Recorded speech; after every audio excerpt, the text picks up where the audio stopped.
How's everybody doing?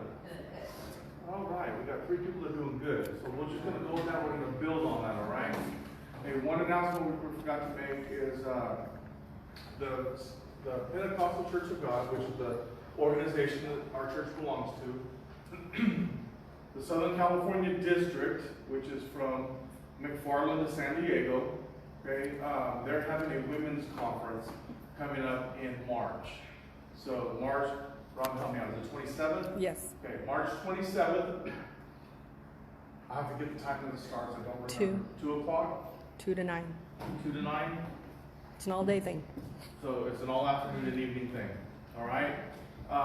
It's going to be in Wasco at Westside Family Fellowship. So if you ladies and guys, if you think you're a lady, you're not going. It's just for the ladies, okay? I'm just messing with you guys, okay? It's $35, okay? So don't let cost be a reason you don't go. If you want to go to this, and he's like, hey, I can't swing $35. I've got like $5. Can you help me out? We'll help you out, okay? We want as many ladies as can go to this to go because we want to show support for our district, okay? Our district has been very good to us. They've been very, very good to us. So we in turn want to reciprocate that, and we want to be very, very good to our district. So we want to show a strong support, okay? March 27th, mark your calendars. I'm trying to give you plenty of time. How many of you guys wait till the last minute? Yeah, okay. Let's try not to wait till the last minute on this. Let's get registered and let's get that stuff up. And let's be a good representation, not just for our district, but for Community Circle Church. Let's show the district that Community Circle Church, we not only do we love Jesus, but we love our district, we love our organization, and we want to be supportive, all right? Does that sound all right? Yes. Okay. No, I believe it's a Saturday. It's a Friday. It is a Friday? It is a Friday. I apologize, it's a Friday. So I was thinking it was a Saturday. So if you're working, come after work. You can go after work. You come after You work. don't have to be there all day. It's not a big deal. Don't lie and call in sick. I mean, oh yeah, I'm going to lie so I can go to a church thing. You know, that just doesn't feel right. You know what I mean? You can take a personal day or whatever, that'd be great. But let's support this district meeting, okay? Amen. All right, new talk series this week. How many of you guys enjoyed the Super Bowl last week? Yes. That was last week, right? My weeks are kind of running together. You guys have to forgive me. Now, the Super Bowl was last week, right? Yes. Okay, good. All right. How many of you guys are glad the Chiefs won? Woo! How many of you guys won the 49ers? We're sorry, Jonathan. All right. How many of you don't care? You just have a good time eating the guacamole and wings. Right on. That's it. So yeah, that's all you need to have a good Super Bowl party. Guacamole and wings. If that's all you have, is a great party. Okay? And Vanjie, you threw a great party. Yeah. Thank you. Thank you for opening up your house. We had so much fun over there. Jonathan provided just great entertainment. endless amounts of entertainment. That was 49ers failed. So, we enjoyed it. We had a good time. And the food was great. The time just to hang out and talk to everybody, you know, that was a blast. So those of you guys that came, you guys know we had a great time. And Vanjie, again, thank you for opening up your house. New series starting today, okay? New series. How many of you guys have been given permission by the state of California to operate a motor vehicle? All right? You've got that little card in your wallet. You've got that little card in your wallet, and it says driver's license. It's not expired. All right? It hasn't been taken away by the courts. Right? So you have a valid driver's license that you can go pretty much anywhere you want to go. How many of you guys have that? Okay, most of us in the room. Okay, it's an amazing feeling when you get that driver's license because before that you have a permit, right? And you, excuse me, and you have to drive with somebody who's over 21, who's a licensed driver, and you always have to have somebody with you in the car. But then you get that driver's license. And you don't have to drive with anybody anymore. And it's like, freedom. You guys did not sing, did you? That was pretty good, right? There's going to be a concert later on today. Okay? So, but you've got that freedom feeling. It's like, this is awesome. I can go wherever I want to go. I can go by myself. I can pick the radio station I listen to. My mom or dad doesn't tell me what I have to listen to, right? It's awesome. It's an amazing feeling, okay? But even though we have that ability to go pretty much anywhere we want, right? As long as we've got the gas to get there, because how many of you guys know it ain't no fun to fill the gas tank. So, Yep. and as soon as you get your license, your parents are like, oh, your license now, you're paying for your own gas. Like, whoa, what happened? Yeah, welcome to freedom. That's right. That's right. How's that freedom working out for you? That's right. Okay, but even though we have that freedom, we still have to be responsible with that freedom, right? We have to be responsible. Freedom without responsibility is chaos. Okay? It's absolute chaos. So we have to show some responsibility. You know, just because you have a driver's license doesn't mean you can drive on either side of the road, right? We still have to drive on the correct side of the road. You know, don't go to England. They do it wrong. Okay? That's all you have to do over there. You have to drive on the right side, which is the correct side of the road, right? Right. So, your driver's license doesn't give you the freedom to drive anywhere you want. Connor. Okay? Listen to this one. Your freedom to drive does not give you the freedom to drive with a cell phone on your ear while you're driving. Yeah. Right?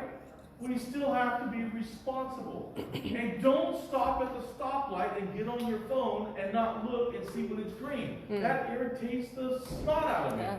Right? Ugh. There are so many people in this area that have learned the long announcement of my horn because they don't want to drive when the light turns green. When the light turns green, you better be moving. Okay? We need to be moving when that light turns green. Okay? So, we have to be responsible. Now, the state of California has kind of helped some of us with those responsibilities because some of us, we don't take those responsibilities seriously. Right? And the state of California has put guardrails in certain areas because they knew Connor was going to be driving there. All right? And they knew Garza was going to be following him. All right? So they put up these guardrails. And you guys, how many of you guys know guardrails? You've seen them out there, right? As you're driving around on the road. Okay? So in case you're not sure what a guardrail is, it's a system that's been designed to keep vehicles from straying into dangerous or off-limits areas. That's right. Okay? Dangerous or off-limits areas. Well, what's off-limits? Well, you can't go back there because your truck or car is going to get stuck. It's maybe there's a cliff over here and they don't want you driving off of it because we don't want to be peeling your body off of all the rocks. Right? So, dangerous or off-limits areas. And we most commonly find guardrails by bridges, medians, and curves. And now, it's obvious why we would find it on the sides of the bridges, right? We don't want you flying your car off the side of a bridge. Okay? How many of you guys know that would probably make you dead? Yeah. Okay? A lot of times we'll see guardrails in the medians because we don't want you to collide with oncoming traffic. And then there's other times it's around curves because we want to make sure you stay on the road and not off in a ditch or off the side of a cliff, right? Yep. So that's why we, as the government, have put those guardrails out there. It's to help us. The guardrails have been placed there for two reasons, okay? They are there to direct us and to protect us. That's right. Simple, right? Real simple. To direct us and to protect us. Hey, this is the direction you need to be going. We want you to make sure you stay on this road and to protect us. We don't want you flying off the road and killing yourself or somebody else. That's why we have the guardrails. Now, if you notice guardrails, they are not placed in the danger zone, are they? The guardrails are not placed right over here where it's like, man, if I hit that guardrail, I'm already off into danger. They put guardrails where it's still safe to drive. It's like, you guys are taking away, a couple of feet of road for me to drive on. What's up with that? Guardrails are there to keep us safe. And so if the guardrail is still in the safety zone, as long as I'm within that guardrail, I'm safe. Okay? That's why they put them there. And if you look, next time you're driving around and you look at guardrails, you look where they're at. There's still some road that you can drive on beyond that guardrail. But that's not the purpose, is to take away road. The purpose is to keep you safe. The government, the state of California wants to keep you safe. We want to keep you safe because we don't want you dead. All right? So, guardrails are designed to minimize damage. If you crash into a guardrail, you're going to do damage to your vehicle. And then some of you have to explain to your parents why their car's all jacked up. All right? But guess what? If you crash into that guardrail, the damage that you inflict on your vehicle is not nearly as bad as the damage if you go flying off the bridge, or you crash into another car, right? Or you mistake the curb and you crash into a mountain or something, right? So the guardrail, yeah, it can cause some damage, but it's not going to cause nearly the damage as if it wasn't there. And so that's why we have the guardrails, okay? So some of you may be asking, why are we talking about guardrails? I don't need a driver safety class. I did just fine in school. I aced my driver's ed class. I aced the class at the DMV. I failed my first behind the wheel test, but I'm good now. I figured it out. I've got it. I've got it now. So why do we need to talk about guardrails? The highway's not the only place we need guardrails. Yeah. Okay? Bridges, curbs, and medians are not the only place we need guardrails. We need personal guardrails in our lives. We need those personal guardrails that will keep us safe. Those guardrails that are still in the safety zone, there's still area beyond it, but we say, you know what? It may cause some damage, but I'm not going to be destroyed. We need those personal guardrails, okay? This is the first one in your fill in the blanks. Perhaps your greatest regrets would have been avoided if you had established personal guardrails. Think about that for a minute. Somebody can probably tweet that out later, but that's good. I wish I could take credit for the statement, but it's not my original statement. But it's true, right? It's true. Perhaps your greatest regrets would have been avoided if you had established personal guardrails. All right? Now there's 4 areas in our lives where we really need these guardrails and where they can really be helpful. I see everybody writing. I love it. 94% of people take notes and write stuff down. So, 94. Hey, you make up your own stats, I'll make up mine. So, there's 4 areas where these guardrails would be extremely helpful to us in our life. Okay? Finances. We need to have financial guardrails. And we'll go into some of that probably in the next week or so. Okay? In our relationship, we need to have guardrails in our relationship. Hey, you know what? In my life, I have my wife. And so that tells me I've got a guardrail that says that I don't go mess around with other women. Right? Because I have a wife. And because if I do, she'll kill me. Right? No. But that's a guardrail that I put up to preserve that relationship. Okay? We need guardrails in our morality. We need to know what's right and wrong. Okay? And we need guardrails in our profession. How far are we willing to go in our profession? What are we willing to do? What are we willing not to do in our jobs? Okay? Future regrets can be avoided if I'm willing to establish some personal guardrails now. If I decide, hey, this is as far as I'm going to go, I can maybe get rid of some of those regrets. Because you know what? Some of you may not be old enough to realize it, but regrets are horrible. Mm-hmm. And they never go away. You can never go back and change it. But one thing that we can never reproduce or make more of is time. That's right. And as time goes on, we have those regrets. It's like, man, I just would have had that personal guardrail. If I just would have said, no, I'm not going to go that far. If I just not going to, how many regrets can we have avoided?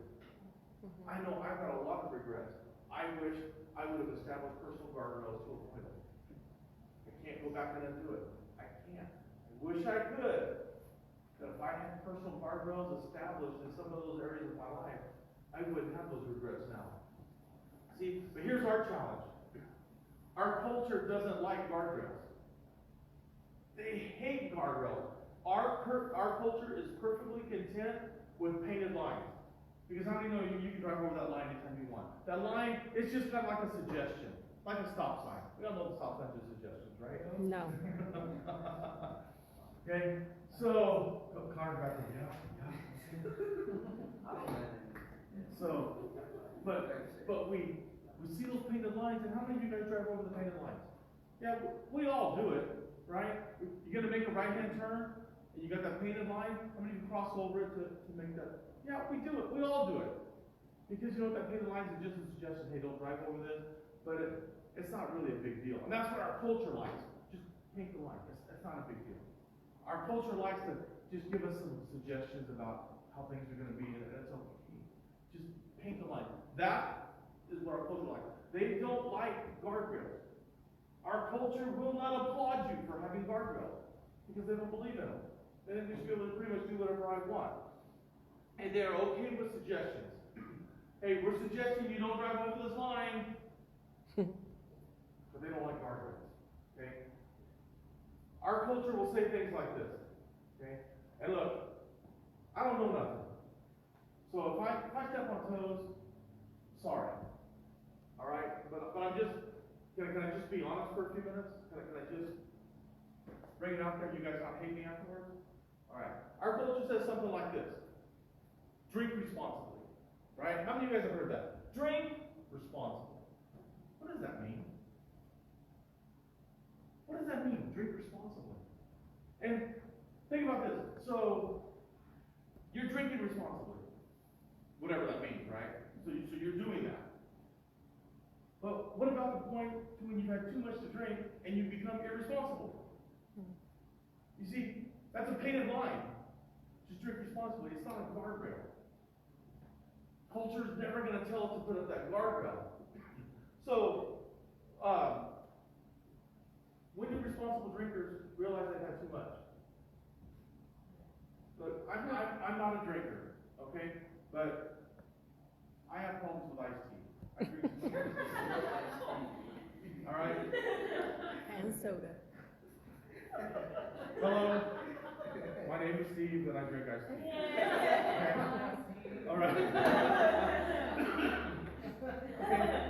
And you know what I realized? I had too much iced tea. When it's too late, I run to the bathroom every 15, 20 minutes. That's when I realized it. What if that was alcohol? What if that was something that was drink responsibly? Well, I wouldn't even know because I'm being irresponsible because I'm just chugging it down. See, it's a painted line. So, responsible drinkers, that sounds really good. Well, I'm a responsible drinker. Well, how do you know when you're becoming irresponsible? How do you know when you've had too much?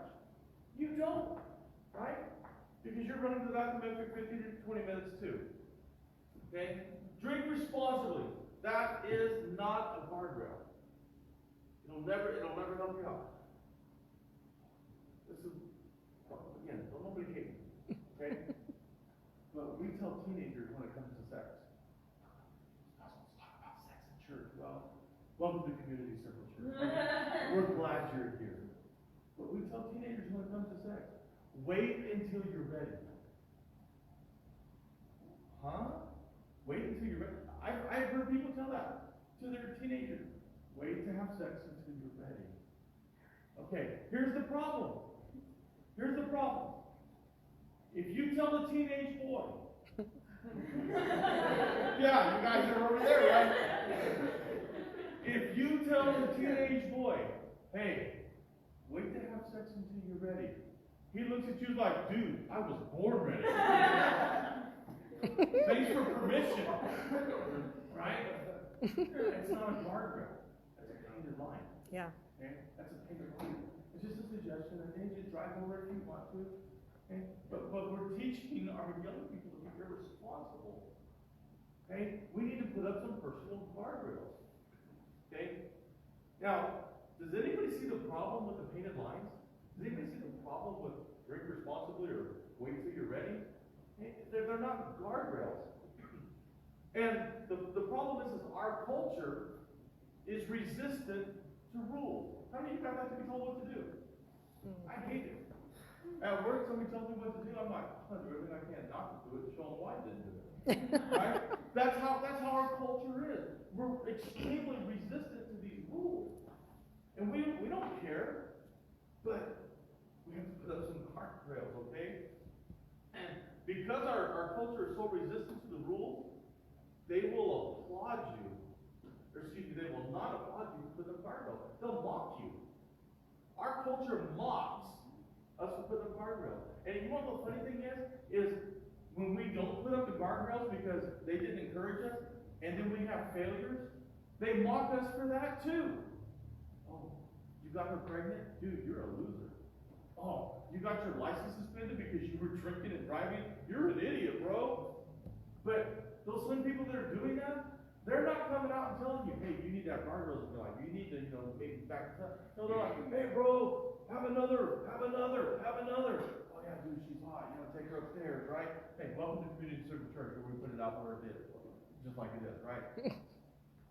Oh, man, you got a disease? Oh, you're a loser. You're trash.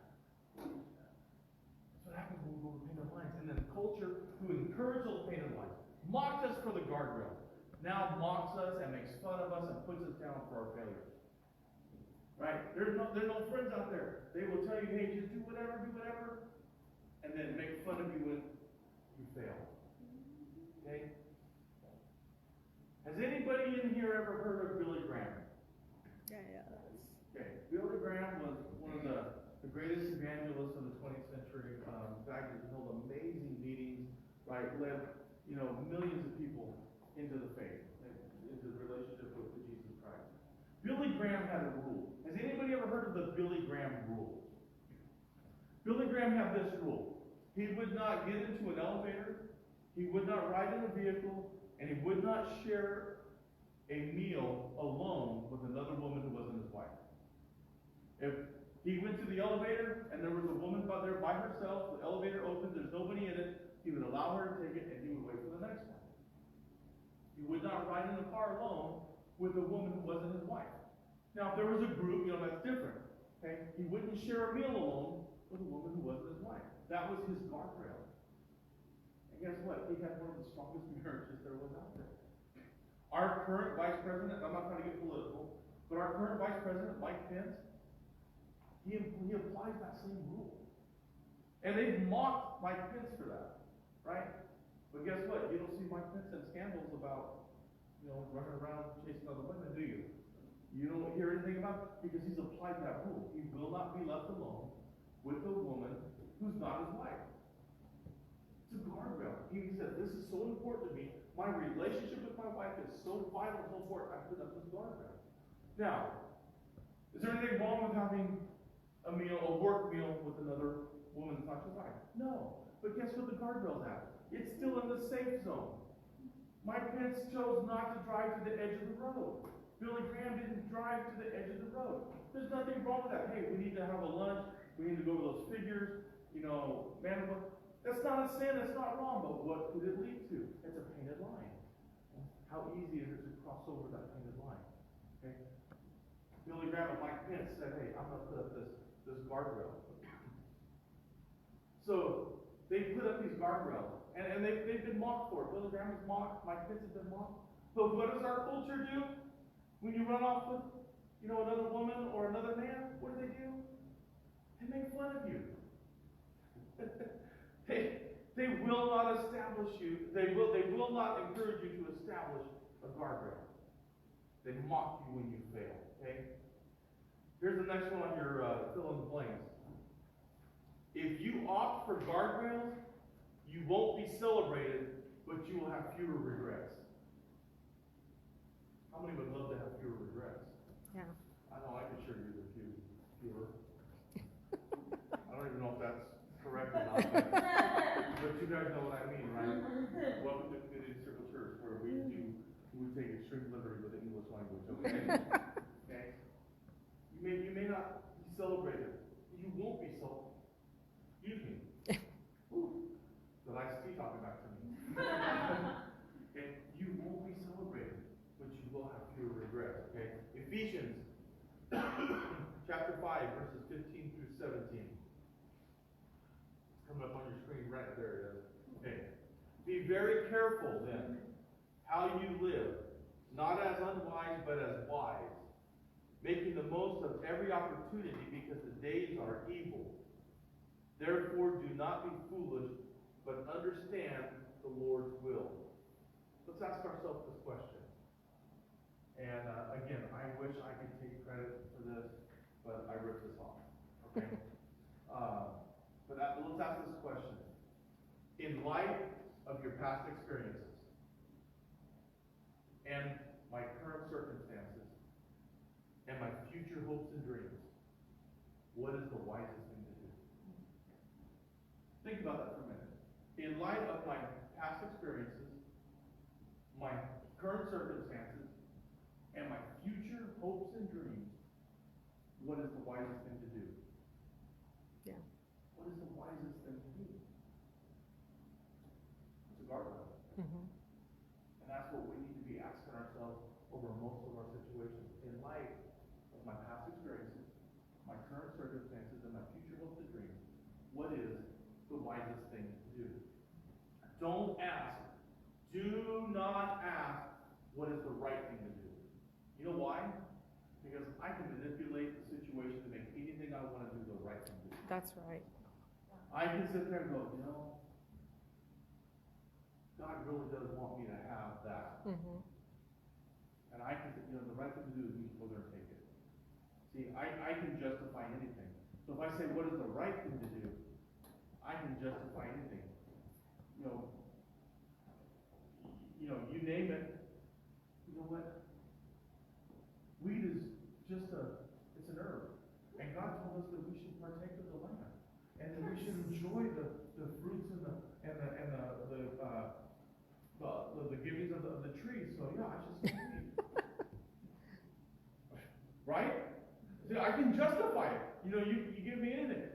I love her, she loves me, God wants me to be happy. I think that we should just really take care of our love. Yeah, I think I'm going to go ahead and just have this affair. God wants me to be happy. See, I can justify anything and make it the right thing to do. But what if I said, what's the wisest thing to do? What is the wisest thing to do? We all know smoking weed is never the wisest thing. We all know that an affair is never the wisest thing. Yeah. Okay? What is the wisest thing to do? In light of my past experiences and my current circumstances and my future hopes and dreams, hey, we still got stuff to look forward to. If you want to be in law enforcement, it's probably not a good idea to get strung out on heroin. All right? So the wisest thing to do in light of your future hopes and dreams is probably to stay clean. All right? And I can go all down this, and I won't. But what is the wisest thing to do? Okay?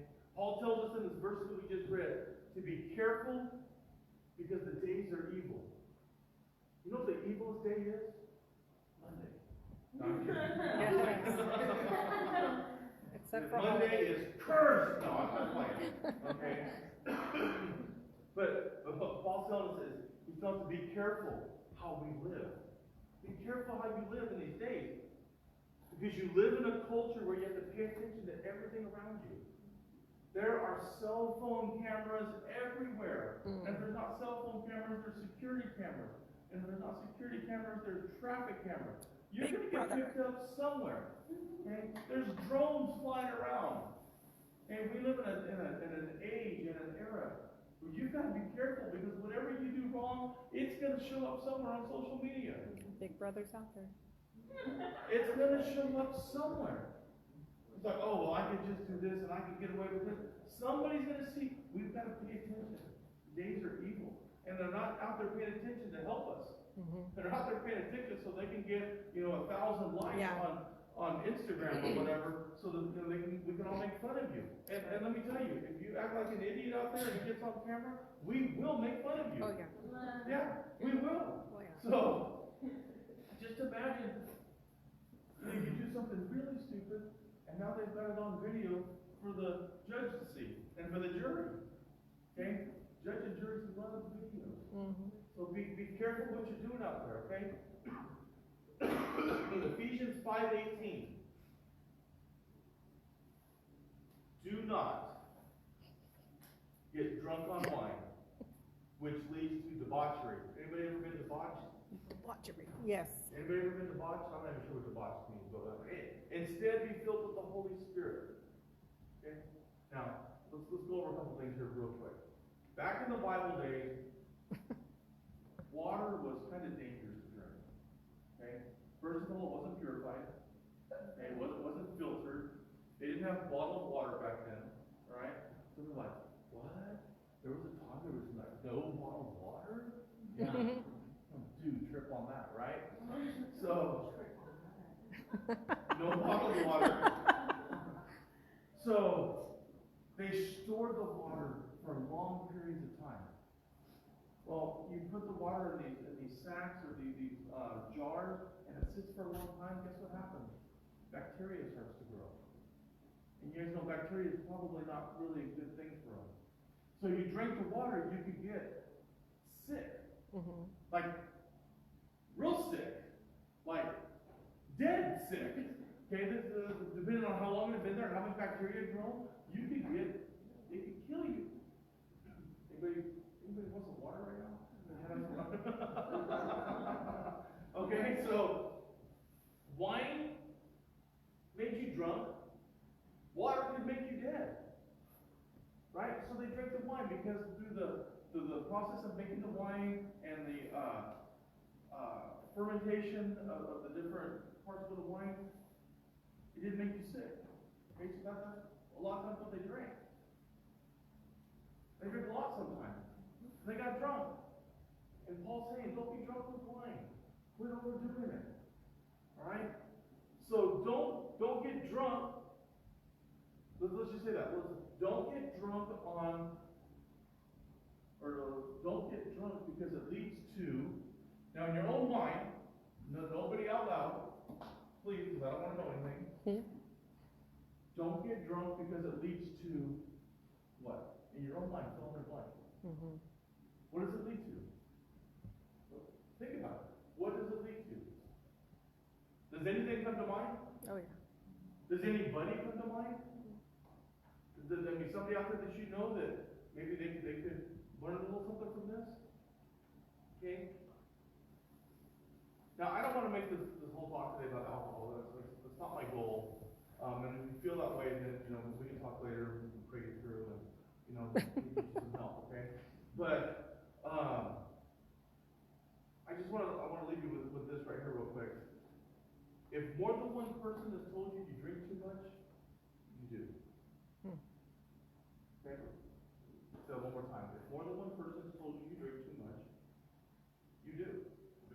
Okay? So then there's a problem. And we want to help you. And if you or if you're watching today by live stream and you need help, get a hold of us. We'll do whatever we can to help you.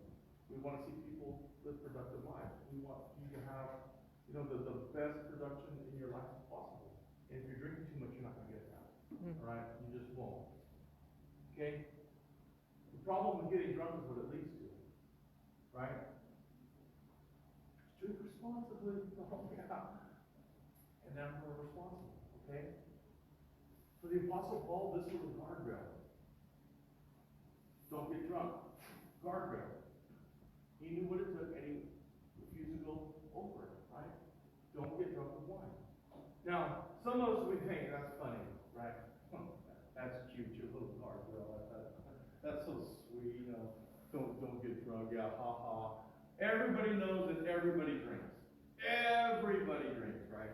So that's real cute, that's real funny, in your little Christian world. Ha ha, good job. And it is kind of funny, right? Until a woman gets punched. Because somebody said too much to drink. Oh, that'll never happen, yeah? Let's go to the news feed on my phone, and we'll see. The last time a woman got abused because somebody got drunk, had too much, and fists started flying. So yeah, it's hilarious until a woman gets punched. Okay? Or the car veers over the median. And now you've changed the lives of countless people. You don't just change the lives of yourself, you change the lives of everybody in the car with you. Everybody in the car, you get the family that's around them, the friends, the court system. Think about this. I mean, nobody ever thinks about this, but think about that highway patrolman that's got to come kill your body or somebody else's body out, and the trauma that he or she goes through when they see a child that's been killed because of a drunk driver, or they see, you know, your head rolling around somewhere because, you know, you got hit and you got decapitated, or somebody else did. Think about the trauma that you put them through. And some of you may think, well, you know what? Who cares? The highway patrol, they gave me a ticket. So, but that's another human being. Mm-hmm. That's another person. That's somebody's mom or dad, son or daughter. And we change the lives of everybody that's in those cars. We change the lives of the family, people in the court system, people that read the newspaper. Because you know what? It affects us. It affects us, doesn't it, Vandy, when we read about it? Yeah. Yeah, it affects us. Yeah. And my irresponsibility, because I was just satisfied with the painted line instead of a guardrail, it's going to affect people. So you know what, I need to put up a guardrail there. Yeah. It's really funny until the person realizes everybody else is quit, but I can't. I can't quit. I have to have it. I'm addicted. I'm addicted to a substance. I'm addicted to a drink. I'm addicted to whatever. It's real funny until that happens. Remember, in light of my past experiences, my current circumstances, and my future hopes and dreams, what's the wisest thing to do? What is the wisest thing to do? Where should my guardrail be? Guardrails are they safeguard us from handing control of our lives over to someone or something else. Mm-hmm. You like making decisions for yourself? Put up guardrails. Because pretty soon, if you don't, you're going to have a court system that's telling you what you need to do. You're going to have the law enforcement that's going to tell you what you can and can't do. You're going to have attorneys, and you're going to have all this other stuff that's going on. Does it happen every time? Am I trying to scare you? Yeah, maybe a little. But I want you to see the reality of what happens when we don't put up the guardrail. Does everybody that drinks, does they always have to put it up? But you know what? When you just deal with painted lines, you're dealing with danger. You know, we have to put up that guardrail. Instead of giving control of your life to anyone or anything else, instead submit to the power of the Holy Spirit. That's what Paul tells us to do. Don't be drunk with wine, but submit yourself unto the Holy Spirit, okay? Nobody plans to wreck their lives. Nobody plans to wreck their marriages or their careers. Nobody plans to wreck their relationships. Just like they don't plan to wreck their car when they've had too much to drink. Or they fly off in a rage. Nobody plans any of that. You know what the problem is? They don't plan not to. They don't plan not to wreck it. So, well, what do you mean? How do you do that? You put up guardrails. My household, we don't drink. We put up a guardrail. Do I think that if you drink a beer or if you have a glass of wine, you're going to go to hell? Not necessarily. But you know what? I put up a guardrail where I stay in the safe zone. And I keep myself from that because of where it could lead. Mm-hmm. We put up a guardrail around our kids. We haven't let our kids, I mean, can I share this real quick? You have no idea, just say yes. We put up a guardrail for our kids. Caleb and them are engaged. Right? Most of us in the room know that. They're engaged. But we still don't let Caleb go off on an overnight trip with her family. Well, they're going to sleep in separate rooms, but it's a guardrail. Mm-hmm. We put that guardrail up because we want to protect not just his purity, but his future. Yeah. And her future. And her family's future. Okay? It's a guardrail. Oh, well, don't you think you're being a little old-fashioned? Maybe, but it's a guardrail. Yes. It's something that we've said this is important enough for us to believe in. We are not going to treat them like they're married until they're married. Mm-hmm. We don't do it. Does that make me a prude? Okay, but guess what? I've raised 3 really good kids. I've done a really good, no, I'm kidding. I've got 3 really good kids, and you know why? Because we put up guardrails. That's why. We put up guardrails. We didn't know we didn't call them guardrails.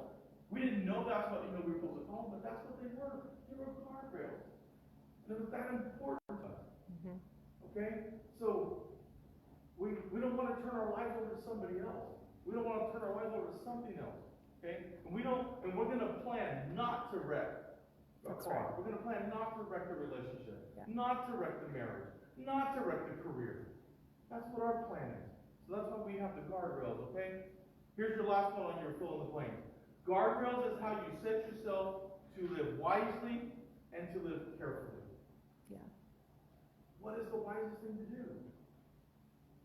You know, and you've got people, smart people, on both sides of, you know, we talked about drinking. Okay, so you've got people on both sides of the issue, right? Smart people, religious people. Some will say, never drink. Some will say, hey, it's okay. You got people on both sides. All I'm telling you, ask yourself, what's the wisest thing to do? I've never heard anybody say, man, so many regrets in my life. If I had just drank. Mm-hmm. But I've heard countless people say, if I had just stopped, if I had just put that bottle down, if I had just put that flask down. Yeah. I'm asking you, what's the wisest thing to do? What is the wisest thing to do? If you set a personal guardrail now, you will have fewer regrets later. That's right. And no, there's people that they have to live with the regret for the next 25 years to the end of their life because they're in a correctional system because they didn't set up a personal guardrail. Well, I can handle a little bit of that, but hey, if you love wearing an orange jumpsuit and being told when to get up and when to go to sleep and eating bologna sandwiches every day, knock yourself out. I'm asking you, what's the wisest thing to do? What's the wisest thing to do? People said, well, I'll be careful, okay? That sounds really good. I'll be careful. Sounds great, okay? And some people probably, they may believe that they're being careful. Just like people believe they're drinking responsibly. And people are waiting for sex until they're ready, right? Okay, but stepping away from what can harm you is a step towards the one who loves you. Yeah. You say that again, you guys will probably speak that later.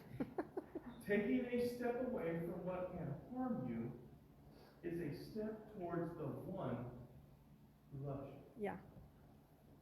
And that's our Creator. That's God. That's Jesus Christ. The Holy Spirit. That's the one that loves you. Okay? This is not about becoming better people. Understand that. This is not about becoming better people. It's about becoming a more surrendered people. Surrendered to a God who loves you. What's the wisest thing to do? So let me ask you this. Where do you need to take a stand? Where are you flirting with disaster? All right? Where are you driving too close to the edge? Think about that. Where are you driving too close to the edge? If I get everybody to bow your heads and close your eyes. This is so important, and I may not even be talking to anybody here, but we're going to go ahead and ask a couple of questions. You know, where are you flirting with disaster? Where are you driving too close to the edge? If there's anybody in here under the sound of my voice, and you say to yourself, you know what? I need to put up some personal guardrails. I need to establish some of this stuff because I may be driving myself to future regrets. If that's you, just lift your hands straight up, straight back down. I'm not going to embarrass anybody. Thank you. I see the hands. Yeah, several of them went up.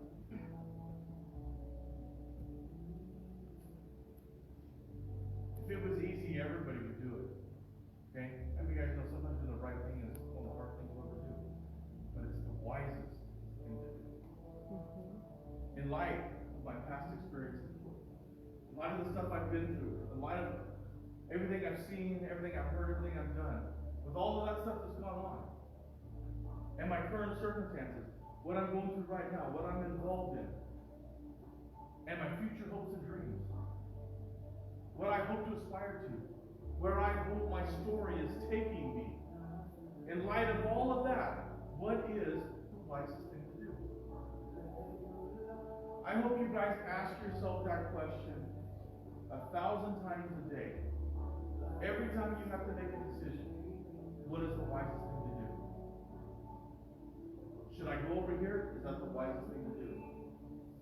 Should I do this? Should I do that? What is the wisest thing to do? I hope you guys ask yourself. Put that guardrail in your life. I'm gonna close in prayer. And if there's anybody here that you need somebody to agree with you and somebody to pray with you, we're gonna have some prayer partners over here to your right. And so they're here to pray for you. They're here to help you. They're here to help and to pray and to speak the word over you so that you've got the strength and the power to do the wisest thing. So as I start praying, if that's you, if you need special prayer, go ahead and just head over there and start talking to them. We believe God's going to move mountains today. Lord, we thank you and we praise you. God, I pray for strength for each and every single one of us. Help me to always know what the wisest thing to do is. God, I pray for your supernatural ability to impart wisdom and strength in my life. God, it's in your name that we're here, because of your Son that we're saved. So I ask that you bless each and every single person here. Bring us back next week, God. I pray that you send the lost so that they can be found. God, we praise you, and in Jesus' name, amen. Remember, guys, the best is yet to come.